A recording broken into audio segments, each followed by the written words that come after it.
ফারজানের দিকে তাকাও। তুমি মন খারাপ করো না।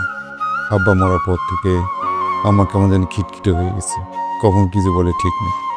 তুমি মন খারাপ করো না, তুমি রেডি হও, তোমার নিয়ে আমি রথের মেলায় যাব। আচ্ছা, আম্মাকে কোনোদিন আর আমারে ভালোবাসো না? ভালোবাসবে না কেন? আমার তো আসলে শুধু বাচ্চা চাইতেছে, বাচ্চা বাচ্চা করে সারাদিন। এখন আল্লাহ যদি আমাকে বাচ্চা কাচ্চা না দেয়, আমরা কি করুন কও? ধৈর্য ধরো, নিশ্চয়ই সব কিছু ঠিক হয়ে যাবে। যাও, রেডি হয়ে যাও, যাও। একটা কথা কইবা?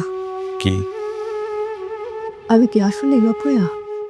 এই পাগলি, কি বলতেছো তুমি সব? আমি সব কুসংস্কার একদম বিশ্বাস করি না, আর কখনো তুমি এই ধরনের কথা বলবে না। যাও, রেডি হয়ে নাও, কোনো মেলা যাবো, যাও। আরে বাপ রে বাপ, মেলায় যাইবো না? আইসেন ভাই, তোর কি লজ্জা শরম কিছুই